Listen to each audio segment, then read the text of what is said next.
I'm sure it will. So I look forward to everyone coming. Rajiv K. I'm the founding chairman of the Rolls-Royce Enthusiast Club, which was formed in UK in 1953. They had branches all over the world, but sadly enough, there was no section or branch in India. Even though we all know Rolls-Royce and India history are very well connected. It's the patronage of the Maharajas in the late 30s when the world was going through a depression that kept the company alive. So we've been able to form that thanks to the great support of Mr. Singhania.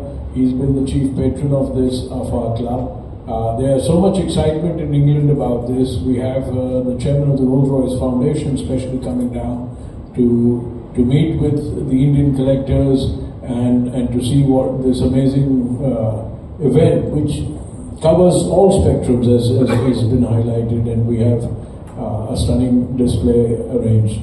The Rolls-Royce Enthusiast Club, I'd like to add, is open for membership, not just if you own a Rolls-Royce or a Bentley, but if you have an interest in the hobby.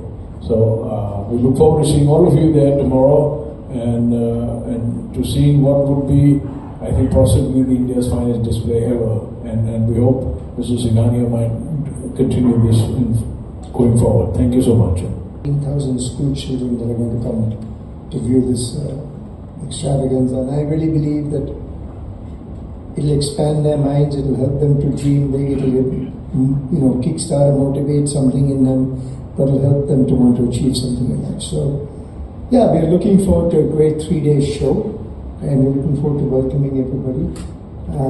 And if you have any questions, I'm more than happy to. In Thane, I had made a promise to Devendra Fadnavis that before we had 5,000 children, I had promised that we would educate 100,000 children a year. Yesterday we reached the first milestone, and unfortunately I was in Tirupati yesterday when this big thing happened, but I had left by then. But yesterday we crossed a milestone and we crossed 50,000 children to educate. So a mission we are on. So because Nitin mentioned that we're going to have 14,000 out of them coming to the show. There would be about 80 to 100 supercars, 80 to 100 vintage cars. Then there will be persons. How many modern classics? How much? 75 modern classics. And I would say there would be at least between the Harley Davidson superbikes, vintage bikes, at least 400. So I would automobiles, whether it's a bike or a car or a right? Yeah, this will be the largest show ever held in this country.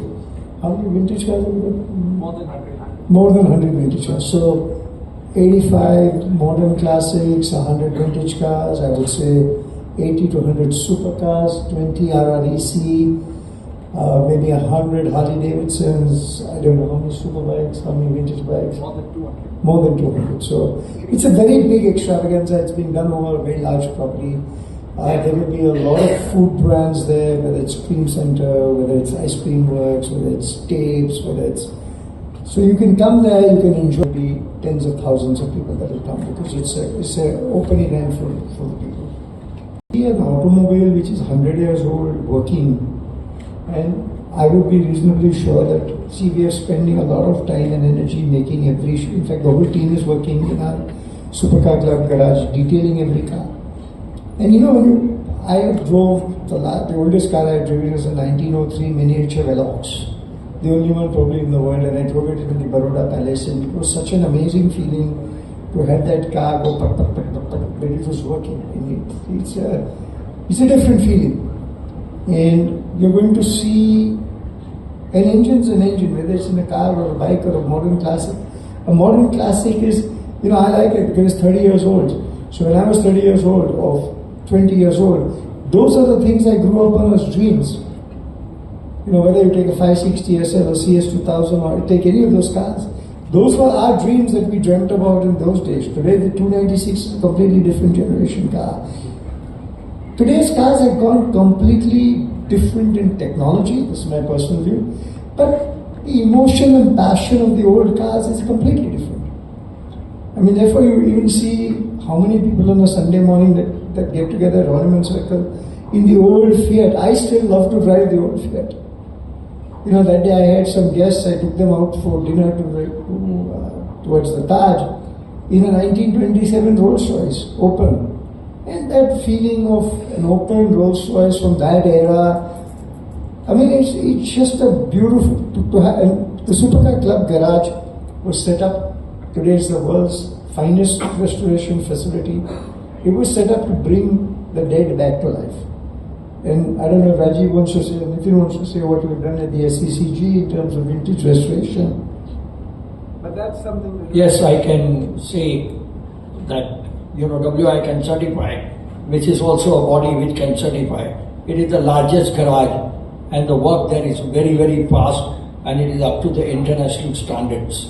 So that was not there in India. Today what Gautam has done, I think we the car owners are very happy because our old cars are being restored there. There are other garages, I am not saying no, but if you want a car on the original standard which can go to other international events, yes, it is being done.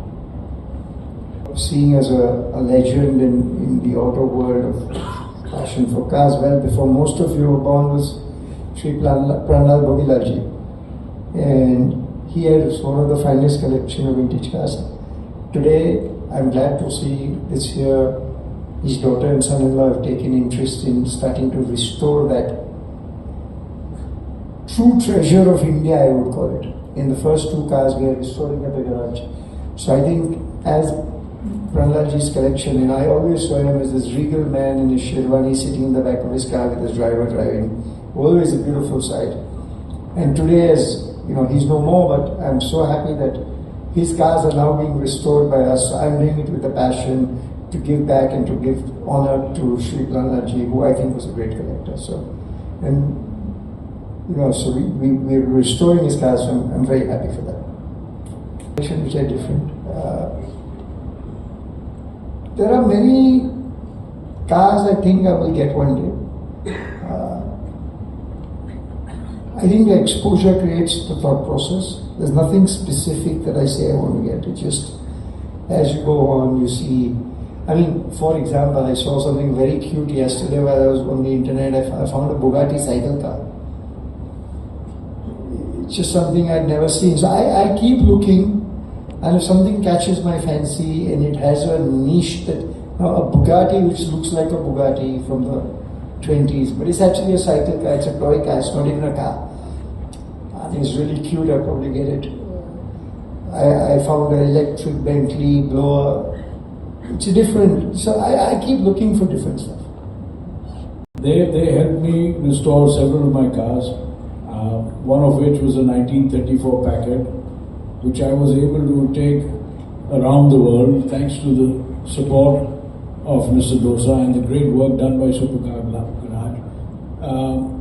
I'm very happy and proud to tell you that in the last 1 year, I've participated in 8 international shows with the car restored by them, and I won a prize in 7 of them. That goes to say that what is the quality of the work that we are doing in Supercar Garage and India. Thank you so much. The work that we're doing here. I do the garage for a passion to create dead to back to life. Anything the world will get to know. I believe genuinely this can become a very large business because it's a labor arbitrage business. The same way textiles move from England to here, restoration of cars globally will have to move here because of the cheap labor cost. But there was a question there. Ferrari is a hybrid, but I don't think they have any electrics. And I think hybrids are very successful for a different reason than petrol. Electric, I have a different view. I don't think there's an electric supercar today out there that's in India that we could have brought to the show. I don't think there's an electric vintage car we could have brought to the show. We're not biased. If there was something that was worthy or met the criteria for the show, we would not discriminate.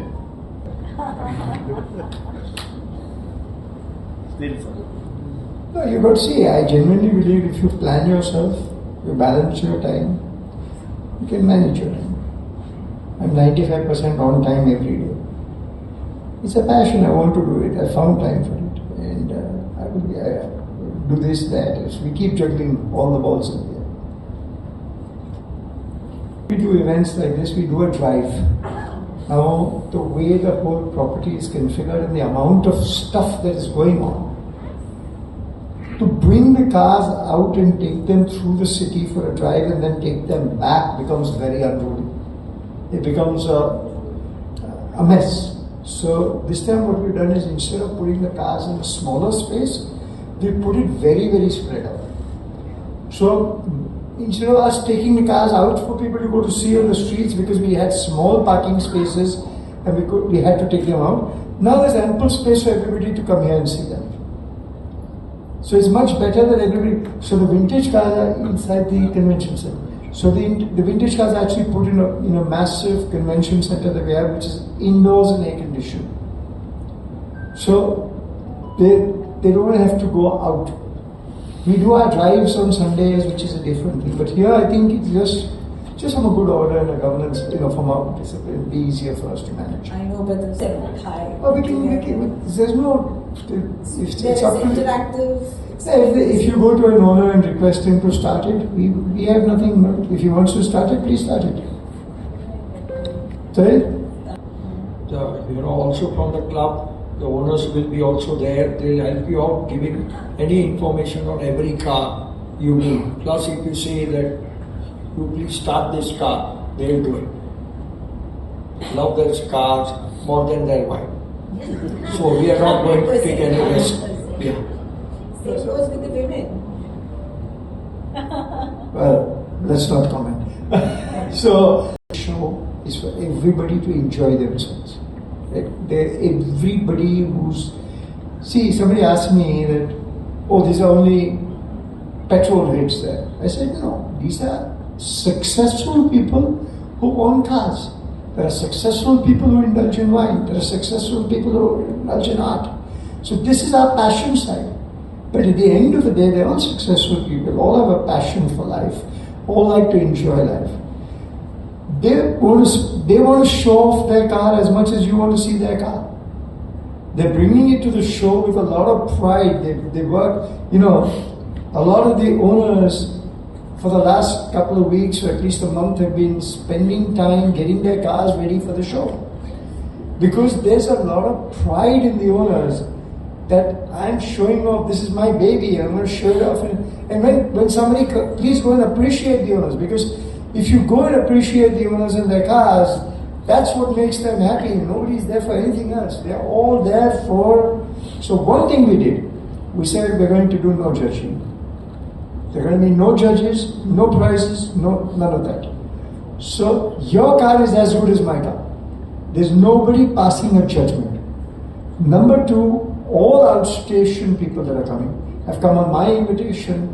We have picked up their cars, we have paid for their tickets to fly in, we have done their hospitality. This has never been done in India for any show.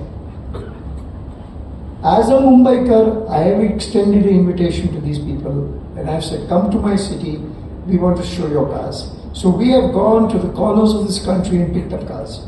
You can imagine what a logistic nightmare it must have been. And we found cars with diesel instead of petrol, so we couldn't pick that up. The GS design. So what Dilip Chhabra used to do, we do it now. So we convert Kias, we convert Innovas, we convert Volvo buses, we do vanity vans. So you'll see all of that there at the show. That's part of the Supercar Club. So we have a section called GS Design. And you'll see that here, and then immediately on Sunday, everything will move to Delhi for the auto show.